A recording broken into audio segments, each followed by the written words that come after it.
حلال اور پاکیزہ رزق کمانا یہ عین فرض ہے اور عین عبادت ہے۔ اور جب بھی کوئی بندہ حلال رزق کمانے کے لیے نکلے تو نیت کیا کر لینی چاہیے، اس پر نبی پاک صلی اللہ علیہ وسلم نے ہمیں بتلایا کہ انسان جب حلال کمانے کے لیے نکلے تو وہ 3 طرح کی نیت کر لے۔ ایک حدیث میں ہے کہ نبی پاک صلی اللہ علیہ وسلم نے ارشاد فرمایا کہ جو بندہ حلال روزی حلال دولت کماتا ہے اور اس کے لیے تگ و دو کرتا ہے اور اس کی نیت یہ ہے کہ مجھے کسی کے سامنے ہاتھ نہ پھیلانا پڑے، اور دوسری نیت وہ یہ کرتا ہے کہ تاکہ میں اس سے اپنے اہل و عیال کی کفالت کر سکوں، ان کی ضروریات ان کے اخراجات پورے کر سکوں،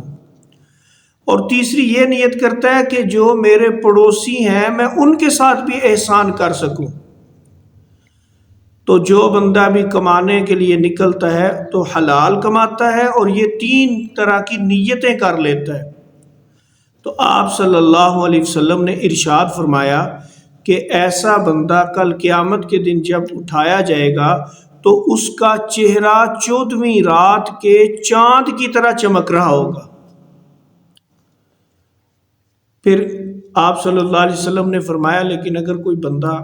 مال و دولت کماتا ہے اور اس کی نیت جو ہے وہ فخر اور غرور کرنا، اپنے آپ کو لوگوں کے اندر جو ہے وہ ایک امتیازی شان دلوانے کے لیے کہ لوگ کہیں جی بڑا مالدار ہے، بڑا اس کے پاس پیسہ ہے، اور مال و دولت کماتا ہے اور ملتا ہے مال و دولت تو اس پر فخر اور غرور کرتا ہے،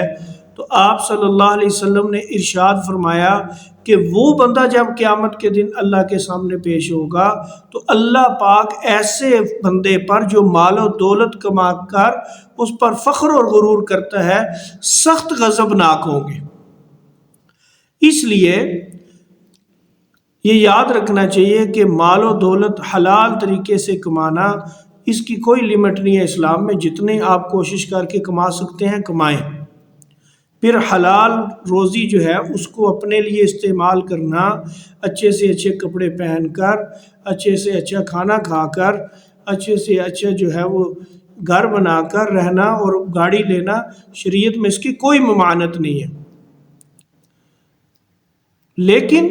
نیت جو ہے وہ صحیح رکھنی چاہیے۔ اور یہ 3 نیتیں ہر کاروبار کرنے والا، ہر نوکری کرنے والا ملازم آدمی